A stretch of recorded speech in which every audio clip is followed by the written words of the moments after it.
Welcome to the San Clemente Podcast, the only local podcast in the best beach town in the world. We're here to bring you weekly episodes highlighting everything from sports, culture, entertainment, politics, and everything else this beach town has to offer. Welcome back to the San Clemente Podcast. I'm your host, Jeff Moore, joined by me as always, Brian De La Puente. We've got a very exciting podcast coming to you today with two incredible guests, people that know the ins and outs and heartbeat of San Clemente better than anybody else. City Manager Andy Hall and Assistant City Manager Brian Bauer. Welcome to the show. Wow, thanks for the opportunity. Great to be here. Thanks for having us. Awesome. Well, kick us off, Brian. We've been talking for 30 minutes. I mean, there's a bunch of stuff we've already talked about. I always like to kick it off like getting to know you guys a little bit better.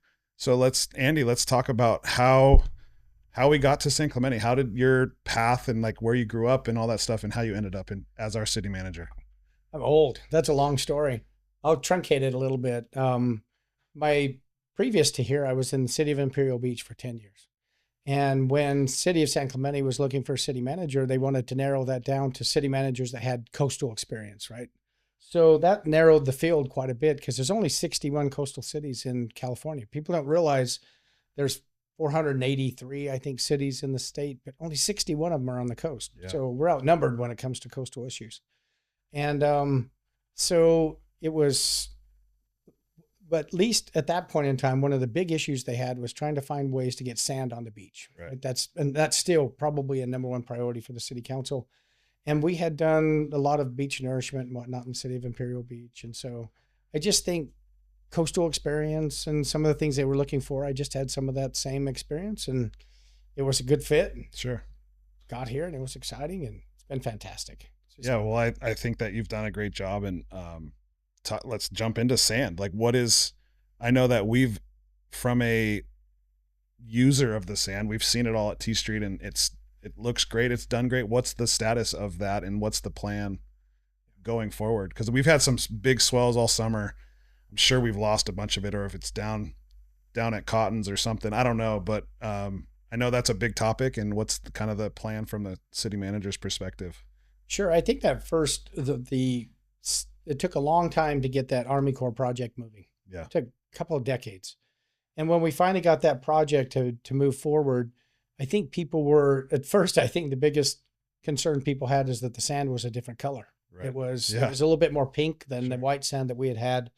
That actually turned out to be a blessing for us a little bit, because we were able to see how the sand migrates.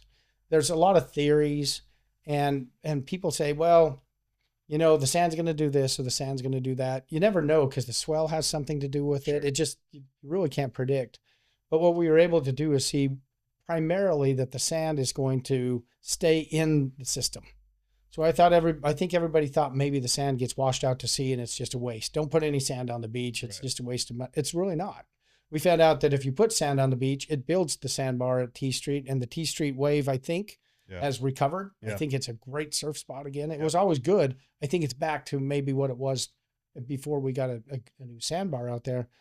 But we've seen the sand migrate all the way down to Cypress Shores. You can see where that pink sand just went both ways. It went north also to Linda Lane. So I think the challenge that we have with sand is that everybody kind of wants it to be this one and done. Let's put sand on the beach and then we're all good. But sand is infrastructure just like all of our infrastructure. We'll pave a road and it's fantastic. And then the road gets potholes and you pave it again, and gets potholes and you pave it again. Well, sand used to have natural transport either from San Juan Creek, or every time there was a landslide like Casa Romantica, all that debris would end up on that beach and the trees would get washed away and everything, and the sand would stay there. And so the sand, I think there's this feeling that sand erosion is new. It's not new. Sand erosion's always happened. Right. It's just that it had transport that was rivers or streams or whatever.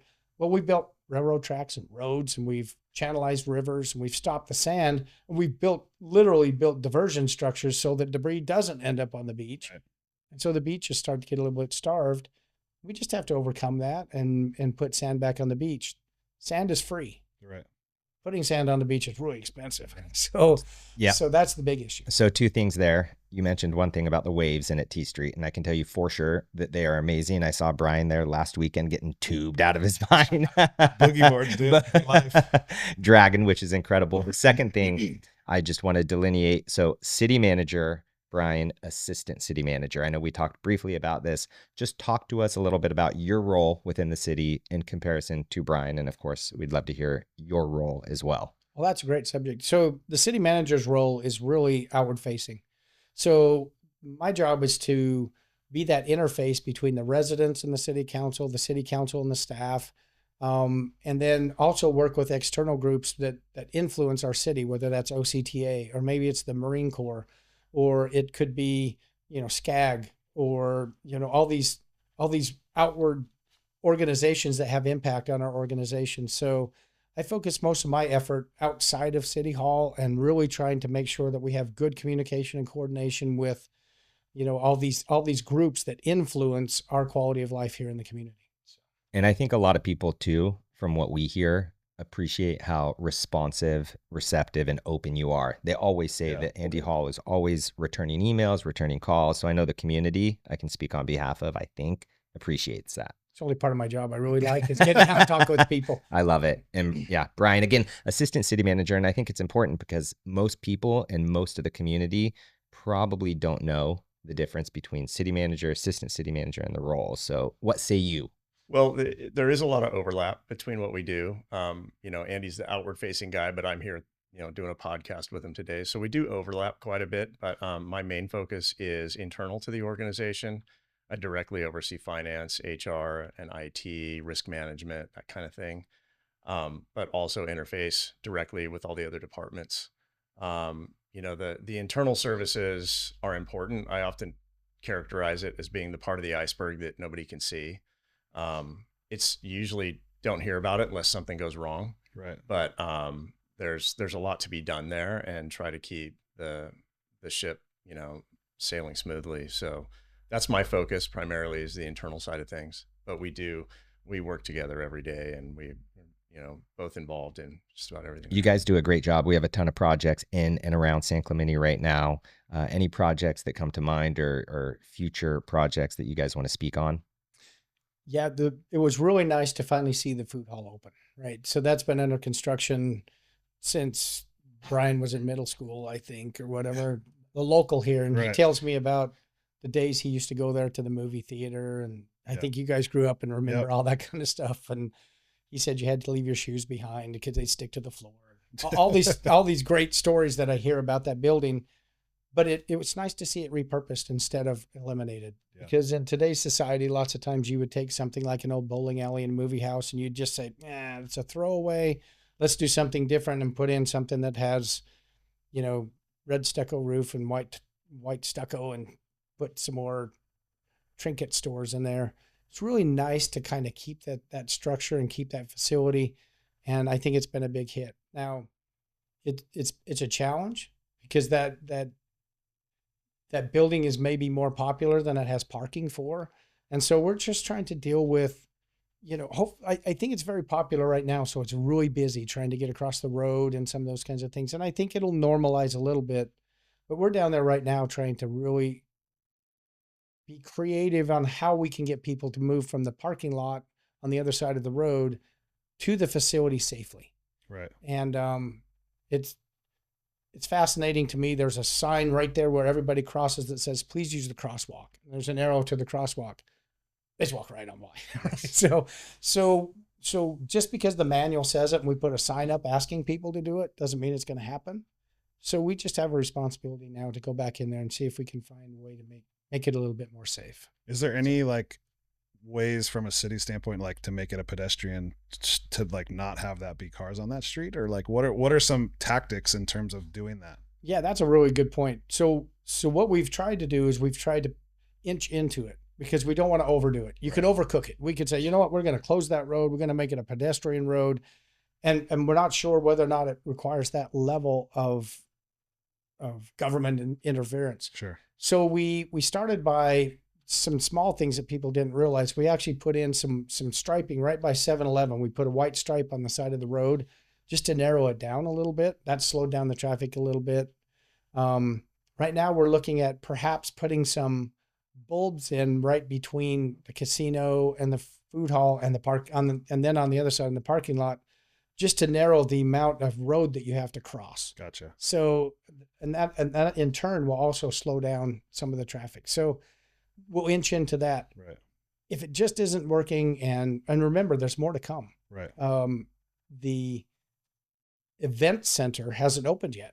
So there's going to be even more people that are coming to that location. I do believe that the old restaurant building there that used to be Berries. I'm probably saying that wrong. No, you got it. You nailed it. That's good. See, I'm a local almost.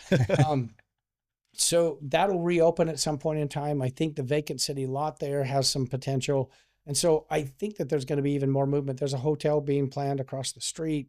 So we're going to have to accommodate a more pedestrian friendly circulation there than what's been there in the past. It's been dominated by vehicles at this point, but getting people back out is going to be important. E-bikes are new to this community. They're just taking the community by storm. So there's kind of this new pedestrian bike culture that's happening in the community, and we just have to adapt to that. For a long time, we all got in our cars and just drove where we wanted to go. People are out more. Yeah. They just want to walk more. People want to eat outside. That's the parklet problem that we keep talking about. But people want to be out. Yeah. It's just our culture is changing a little bit. And that's fun. I think we all like it. So the challenge is we don't want to create a problem by fixing that one. So, there's heavy pedestrian traffic there today, probably as we speak, or there will be in a couple of hours. But that thoroughfare coming down Pico and going, crossing back the other way, that's how that whole neighborhood gets home and leaves home. So the Los Bolas, Buena Vista, that whole area is accessed through that intersection. And so trying to reconfigure their access presents a challenge at the same time that you're trying to fix something else. Yeah. So that's you don't want to fix a problem to make a problem. And that's exactly the type of balance that we deal with. Oh no, we do on a daily basis. That's the motto of government. If it ain't broke, fix it till it is. I think I think one of the comments we get the most on our podcast is, don't overdevelop, save our city. We're losing our city. So just speak to what we were talking about a little earlier with regards to there's not a ton of space to continue to develop, really. Yeah, I think that's really important. One of the things that's great about San Clemente is the way that the city developed and what they wanted it to be. This is not a typical beach town. Typical beach towns would take their waterfront. There'd be hotels and, tourist driven kind of development all along your coastline. We kept that for surfing, a beach trail.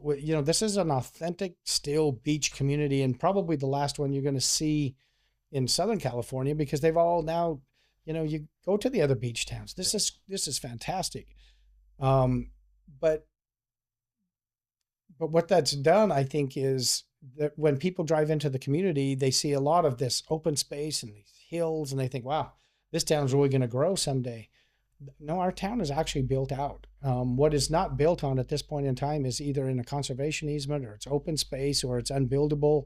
So, this is kind of it. And so the real goal we have here is keeping this community authentic, and still facing the financial pressures of the future and putting sand on the beach and how we're going to do all that.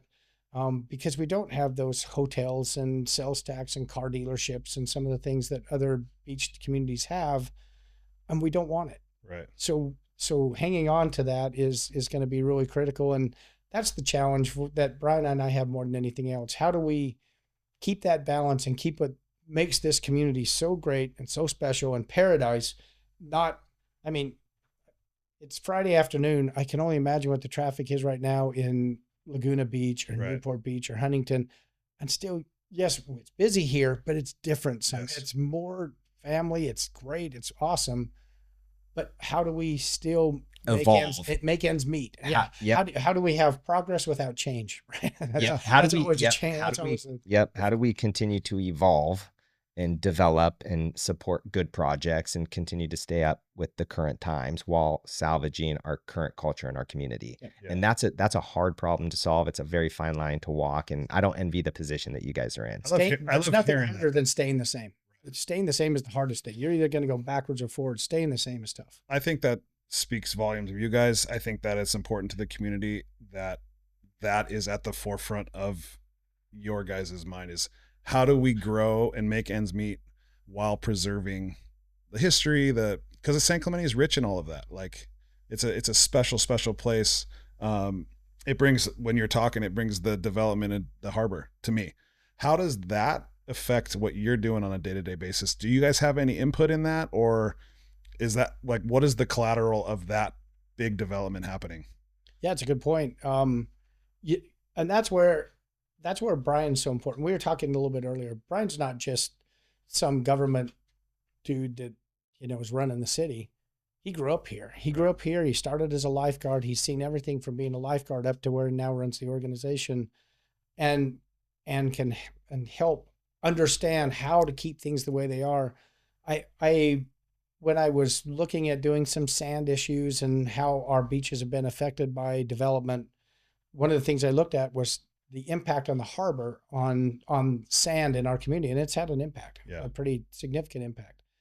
And to see what Dana Point was just in the 60s and what happened after the harbor, that community completely changed. Right.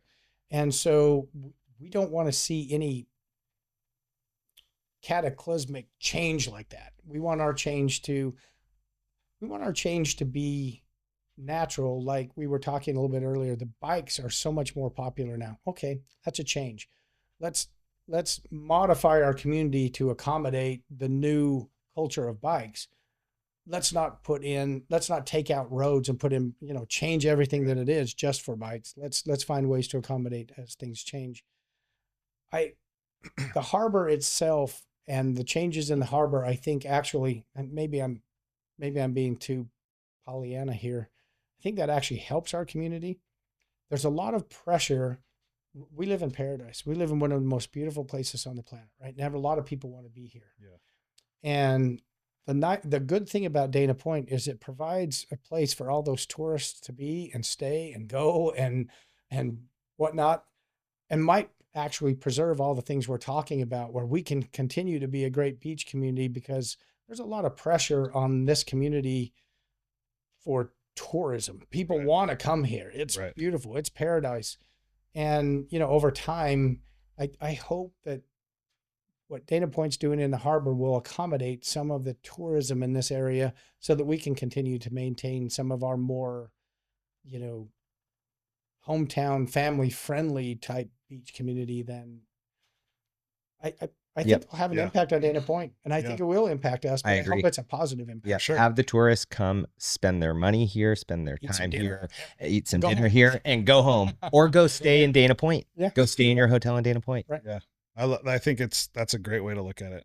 I mean, in terms of growth happening, we're just taking the benefit of all of that growth happening, and we will be able to maintain. We'll be able to maintain some of our history and what's important to all the people that grew up here. Yep, without having to provide all the infrastructure and accommodations and parking and traffic. Yeah. So talk a little bit about just affordability. That's another one that we get a lot of. It's expensive to live here. I'm getting priced out of San Clemente. My mom and dad were a firefighter and a teacher. They could afford it here. That same scenario can't. So just talk a little bit on that from your perspective. Yeah, that's a really important topic that's happening in our community right now. What people may not realize is we're actually losing population. We've lost population for several years now. We peaked about 10 or 15 years ago. And since then, we've been losing population. Well, it's not people moving out of town. It's that the family dynamic has changed, because the kids that grew up in a household, went to high school here, can't afford to live here, so they're leaving. And a household that used to have 5 or 6 people in it now have 2. And how many people do you know in our community that are living in very large homes, and there's 2 of them living there, right? But they really can't afford to go anywhere, because they can't really replace that housing, because if you got Prop 13 and other issues that if my Prop 13 right now, I pay, $2,000 in property tax. And if I go buy a $1 million home, it's going to go up to 10,000. Right. And so affordability in our community is really important, because again, we're going to graduate hundreds of high school kids this year. very few of them are going to have an opportunity to stay in their hometown. And so we're trying to find places for housing, but it comes back to what we were talking before. The residents of this community don't want change. They don't want to see anything change. And so there's trying to strike that balance of, let's find a few places in the community where housing might be appropriate, where there's good traffic circulation, maybe an underutilized properties, and see if we can put some housing in there that can provide some of this. And I think people hear things like affordable housing. I think Jeff mentioned it earlier when we were just kind of talking about it. Affordable housing has this connotation that it's Section 8 or something like that. Affordable housing in South Orange County, it's basically anything that's 80% of the median income can be qualified as affordable housing. 80% of the median income in Orange County is pretty good for a high schooler. Even that's not going to be affordable. This is not going to be inexpensive housing. I hope by just having more housing, at least there's some more opportunities for people to stay in their hometown. You guys, the three of you are just blessed. I don't know if you know how I grew up in a cow town in Wyoming. You don't know how lucky you are to have lived in a town like this and grown up here and stay here.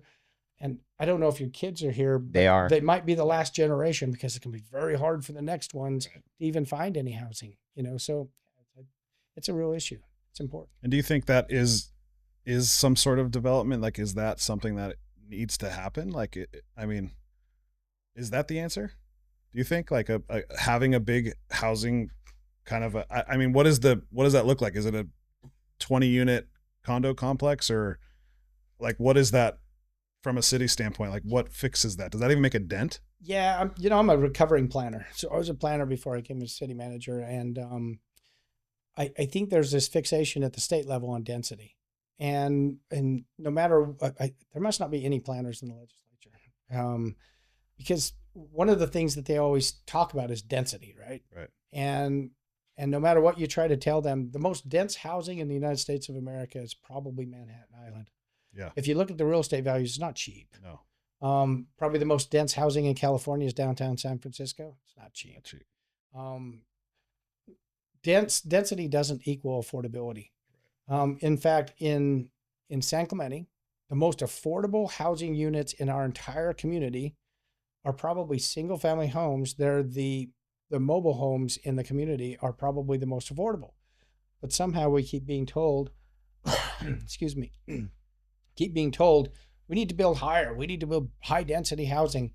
And the reason that's not happening, even though the state laws basically allow it by right, you can build these big monstrosities, it's because it's so expensive to build. They're like, well, this doesn't make sense. This isn't affordable. Right. So what we really need to do is say, this is a low profile 2 and at most 3-story community.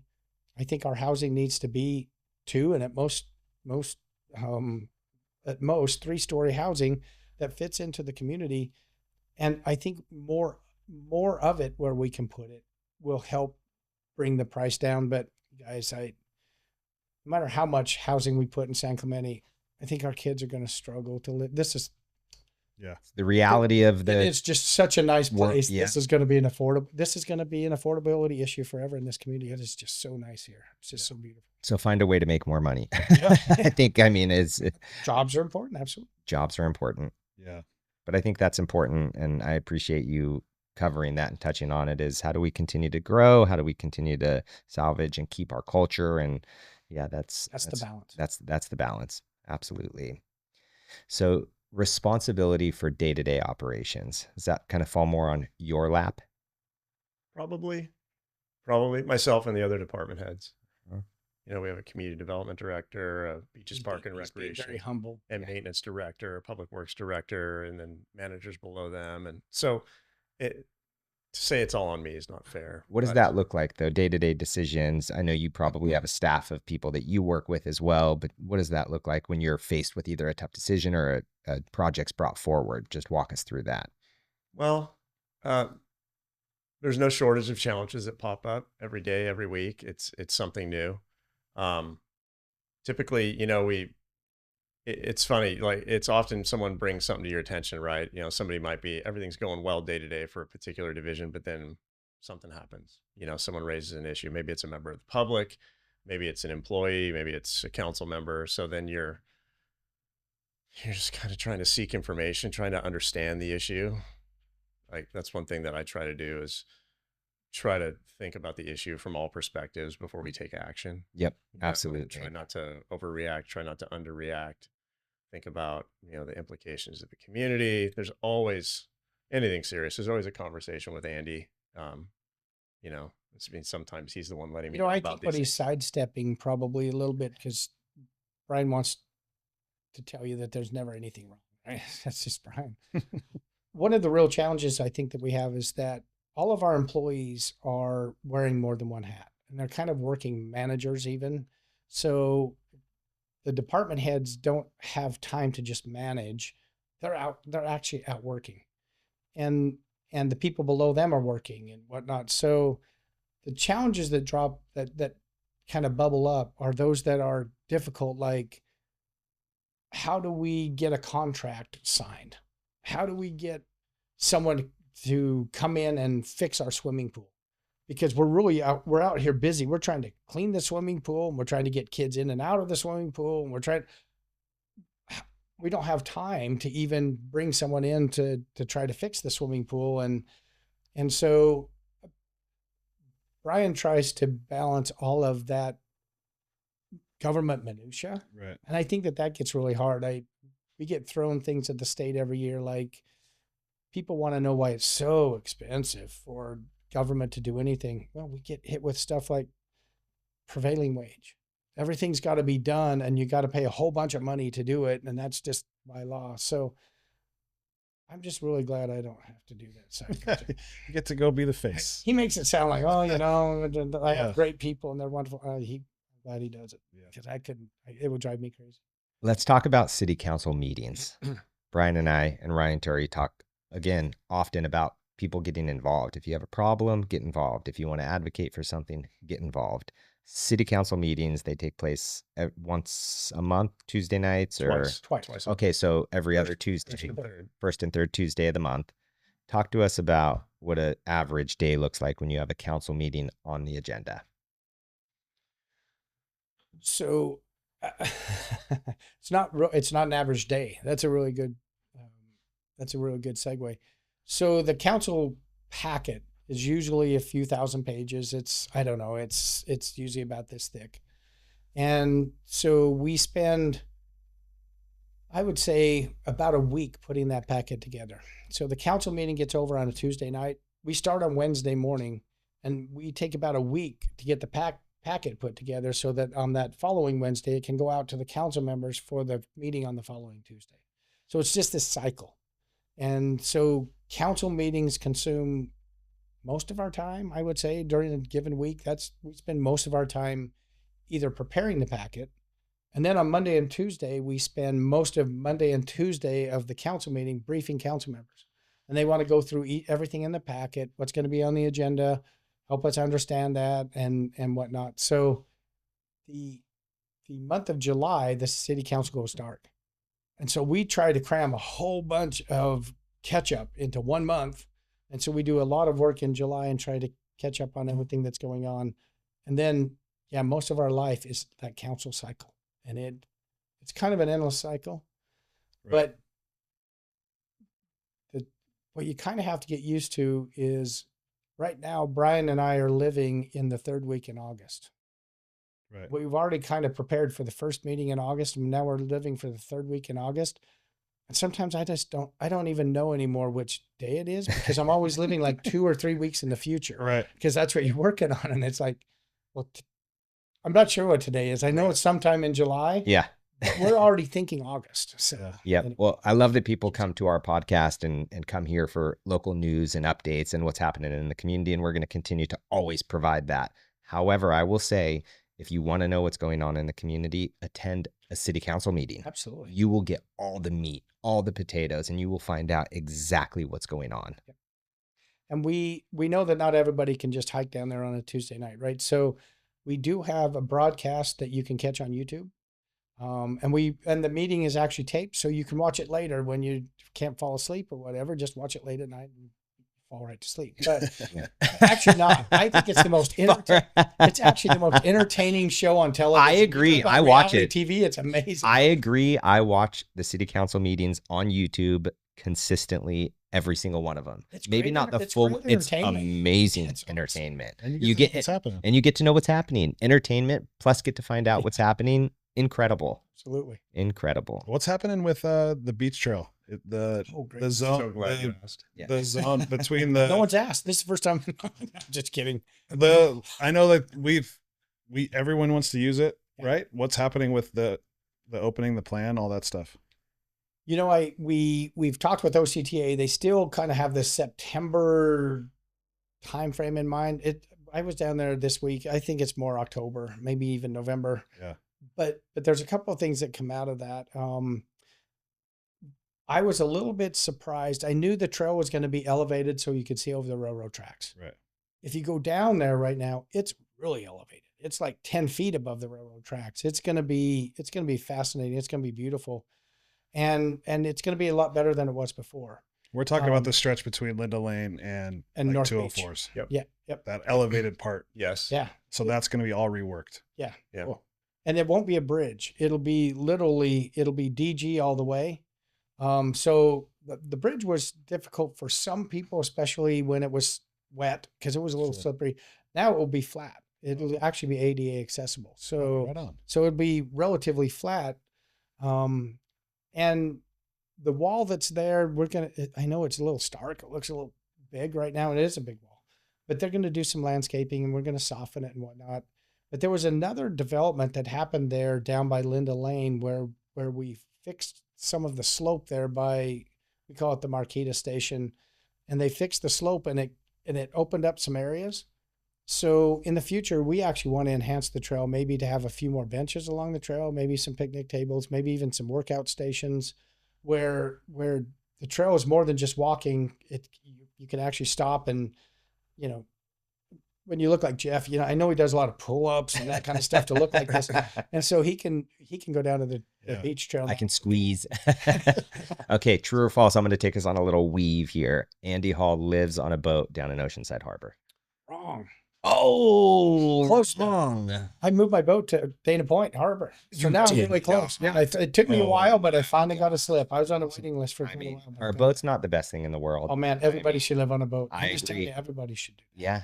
In the South Pacific. No matter how much Brian makes me angry during the day, I can go home and it's just kind of like, it's like a big... all of a sudden Brian just, I don't care anymore. He doesn't get stuck in traffic anymore though. Oh, so there was one night. Well, he does on the way back to the real home, but. Yeah, there was one night I called Brian and I was at Basilone Road and it said it was going to take 4 hours. And he said, well, you can't do anything. He said, I have a bed in my house. And I was like, I bet this accident will clear up. They're saying 4 hours, but I'm sure it's going to be quicker. It was 4.5 hours. I watched The Godfather and half of Face Off on my phone while waiting. Oh my God. Oceanside. There's nothing you can do. No. You're stuck. There's nowhere to go. No. You're just, so. That's anyway, so it's really nice to be closer. Plus, not only that, I've been surprised at, you get a feel for the community the more that you're here. Yeah. And so it's been nice to get a little bit of a feel for South Orange County in the evening and whatnot, instead of jetting out of here and going to Oceanside. And how different is South Orange County and San Clemente in comparison to your last city manager job? Wow. So my last city manager job, of course, was right on the Mexican border. And if anybody's spent much time on the border, it's 24/7, 365. Your hair is on fire all the time. It never stops. It just seems like it's a blur. I can't even remember. San Clemente is way more civilized. It's way more, this is paradise, and people want to keep it this way. So it was a complete departure. Imperial Beach we want it to change. We want it to be different. We want this and that. And the big issue was we were able to get a hotel opened, a Marriott Autograph right on the sand. If you haven't been down to Pier South, it's a great hotel. Got a whole bunch of new restaurants opened. And the residents were begging for it. Yes, we want new hotels. We want new restaurants. I came to San Clemente. We don't want anything. No was the first answer, and that's where we want to stay. So it was a little bit of a transition from we want a whole bunch of change to We don't want anything to change. Right. And that was really good because, you get in a career like this and you've been doing it for so long. It was nice to have a new reality of people wanting to keep what they have exactly like it is, where I had just spent a decade, want everything to change. We want everything new. We want everything. So that was really energizing for me. And it's been nice because knowing that people love something and want to stay it that way, there's a little bit more passion about that than we hate this place and we want it to change. So yeah, it's been a great change for me. I love it. Talk to us about the Olympics right around the corner. I'm surprised you didn't ask that question. Oh, that was my next one. Okay, ask it, Brian. Yeah, What? The who, the where. What are we doing? Does anybody know anything about the Olympics? Brian? Ask that question. Yeah, the Olympics are coming to town. We're hosting an event. Yep. But we were talking about our beautiful parks getting used by some other countries and talk on that. I think it's exciting and cool to show off our town. So we are hosting surfing, and that's pretty cool. Yeah. It was interesting. This is a little side note. I went to the WSL a couple of years ago, and I was sitting with the president of WSL, and I thought I was going to be all cool or cute or whatever. And I said, so just tell me, where's the best surfing spot in the world? What's your favorite surfing spot in the world? He said, you're sitting here. Yeah. So this is the best wave in the entire world. I said, really? The whole world? He said, it's the most fair. It's the most consistent. You can go left, you can go right, you can go big, you can go small. And so nobody has an advantage. Right. Every surfer has a chance to show off their skills on this wave like no other wave in the entire world. So we talked a little bit about how San Clemente residents just maybe don't understand how special this place is. Right. As much as they love Trestles, I'm not sure they know how special that wave is. That's the best wave in the world, according to someone that probably knows.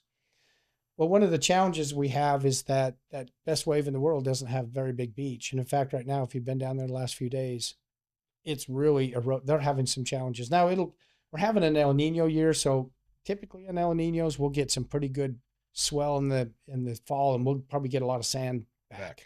But right now it's pretty narrow, and they've limited the amount of people to 4,000 tickets. And that's about half of the people that go to a WSL event. So it's, in terms of the event, it's going to be real challenging. Well, there's going to be a lot of people, I think, in our own community that want to be part of it. So we're trying to get with the Olympics and have some kind of a viewing party or something where people can, instead of watching it at home, come kind of like those viewing parties they had for the World Cup. Sure. People just want to be around other people when that's happening. 100%. So we want to create something like that around surfing and have some kind of a viewing party here in the community. What I'm pushing for, and what we all need to write letters for, if we can start a letter campaign or whatever it is, the real coolest thing about the Olympics. I was lucky enough to participate in one of the Olympics in the past, but as a city manager, I didn't participate. I was around it. Sure. What not? Isn't it exactly Olympic? I don't look like a Greek god here, but anything but the medal ceremony. That brings, so let's say someone from Australia wins a gold medal. Every Australian that's here for the Olympics in Southern California is going to want to be here that night. Right. And it's the coolest thing ever. So we need to start some campaign to see if we can get the medal ceremonies to be somewhere down by the pier. That would just be fantastic. And that's the coolest thing about the Olympics, is seeing that national anthem and that kind of stuff. But as you talked, it was interesting. We had the assistant consul from the British consulate come down, and they're looking at space for their athletes to train during the Olympics or whatnot. And we took her out to Vista Hermosa Park to show her the pool. She was blown away. And Vista Hermosa Park is one of those places in this community I think our residents take it for granted. They don't know how amazing that facility is. It is just incredible. Right now, the German swim team has committed that they're going to do their training here. Cool. And then we probably have room for, that was me. Sorry. I got guys running all over, like people are coming to the door. We have probably room for 3 or 4 swim teams if they want to come here. What we're trying to do, though, is be really careful. We want to balance that. There are some cities that have entire teams coming to their community and kind of taking it over. Right. I don't know that our residents for 2 months want to give up all of their ability to play soccer and little league and go to our pools and whatnot. So we're trying to limit how many teams are actually coming here just to make sure that our residents can continue to use these great facilities. But we've asked them, if the Germans come, we've asked them, hey, we want some exhibitions so that some of the kids in town can maybe even take some swim, the high school swim team. Can imagine spending a session with the German swim team and how they train and how hard it is and how hard they focus on it, and just what a great experience that would be for them and for the public to go out and maybe see the sprints at the end of the practice where they can watch, Olympic caliber athletes and how that works. So we're trying to make sure that we have a really positive Olympic experience. I've heard so many people say, I'm going to rent my house and I want to get out of here for 2 weeks. There's going to be some people that just don't want to be in Southern California during the Olympics. Sure. But for those that want to stay here and have a great Olympic experience, we want to be catalysts for that. We want to create some really cool experiences to make that happen. Will those teams stay in town, or is there like logistics involved with that? They have indicated that some of the teams have indicated that they want to rent any number of homes. And then some have said, no, we're going to stay at a hotel. The Germans have already identified a hotel in another community. I'm not going to promote them. Right. But because we don't have a lot of hotel facilities in our community. So they're going to stay somewhere else and they'll just bus them over. They're really, really, I found in the one experience I had, the athletes are really great a couple of weeks leading up to the Olympics. Yeah. And then the Olympics start. A different clock ticks on them and they don't talk to anybody. They don't, it gets really focused. So, we just want to use those couple of weeks. Now, that brings up an interesting point. There's been some people say, we want the city council to relax the rules on short-term rentals during the Olympics so people can rent out their homes or whatever. And we've had other people say, we don't want a bunch of visitors here in the community.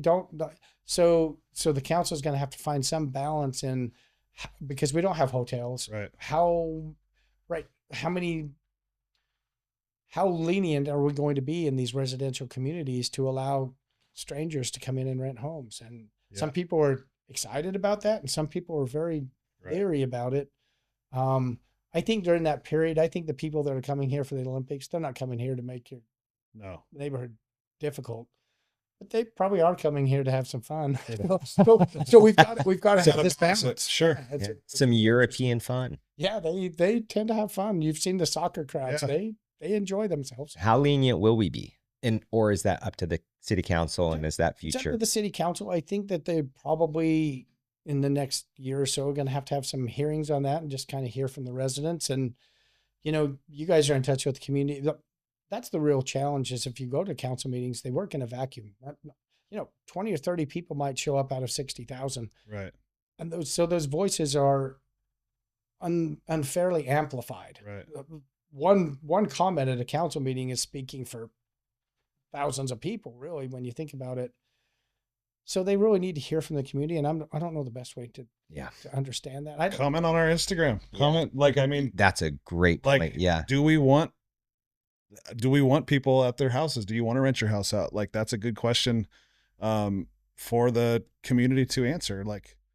Be heard. And I know that we've got a ton of comments, good and bad, and I think that, like Jeff said earlier, make your voice be heard, or else you don't really have any room to be upset or not upset if you don't voice your opinion. So we have surfer sponsors that want to be part of the Olympics, but they're not, because the Olympics are very strict about advertising and stuff. So do we try to plan something a couple weeks or a week before the Olympics where their sponsors, because remember, these guys need their sponsors to make their living. Surfing's not like football or baseball where they're just going to make money automatically. These sponsors are really important. So do we have a sponsorship party or some of these things? But there's a lot of people saying, no, we want to downplay the Olympics. We don't really want, it's that change. We don't want any change thing. Sure. But the thing that's missing in all of this is that 2028 is also the city's 100th birthday. Yeah. So we've got the Olympics coming, we've got the 100th birthday. And so what I'm hope we can encourage people to do is, even if you're an old fuddy-duddy, let's take a couple weeks and just have a big party. Yeah. It's our 100th birthday. The Olympics are here. Let your hair down a little bit. Close down Del I Mar. love it. Close down Del Mar, right, for 2 Don't weeks. call in at 9:30 and say I'm trying to go to bed. Let's just cut loose for a couple weeks and just really have a party here and just really take it in and kind of enjoy it. And it's a 2 week. We can embrace Yeah, that. it's a 2 week period of time out of your entire life. Now, it being at Lowers, that is not technically San Clemente. So how have you worked with other jurisdictions in that process and security? I know there's a ton of stuff that goes into it, but who do you have to work with? The city has to work with the state parks, military. Like, Right.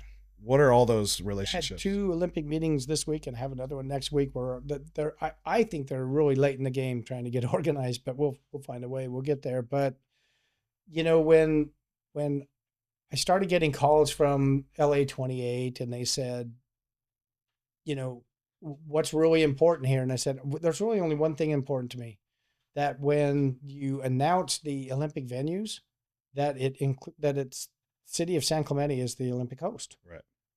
And we're not really, when you think about it. Yeah, it's in San Diego County. But if you look on the LA 28 website, it says the host city is city of San Clemente. And that's the only thing I asked for them. They said, what does the city of San Clemente want in the announcement? And I said, just that it's in the city of San Clemente. That probably rubbed some people in San Diego County wrong, and I don't care. Yeah. But we claim, you know, people don't know this, but the county line actually goes up and circles around. We claim Lowers. We claim all of Trestles. Yeah, Lowers belongs to San Clemente. That's Well, 100%. Well, in addition to the Olympics coming to San Clemente, it being the 100-year anniversary, what else is happening in San Clemente that year? It's, in addition to those things, it's also the 50th anniversary of the Ocean Festival, which literally historically takes place, I think, on the 3rd weekend of July, which overlaps with the Olympics.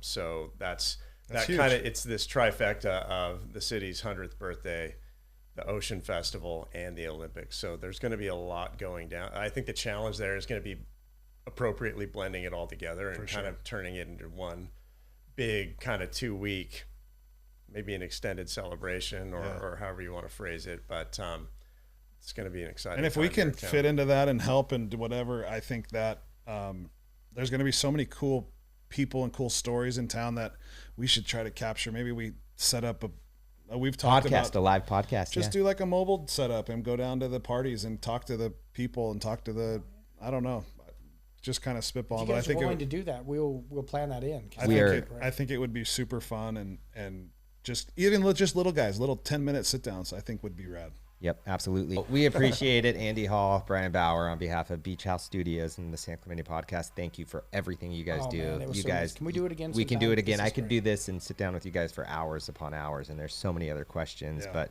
honestly, you guys are great assets to the community. We are very lucky to have you guys as both ambassadors and just really, as I like to look at it, as CEOs of the city. So thank you for coming on the podcast. Thank you. Appreciate it. Such you guys fun time. are fortunate to be here. Awesome. Like the podcast, share the podcast, subscribe to the podcast. Thank you guys so much.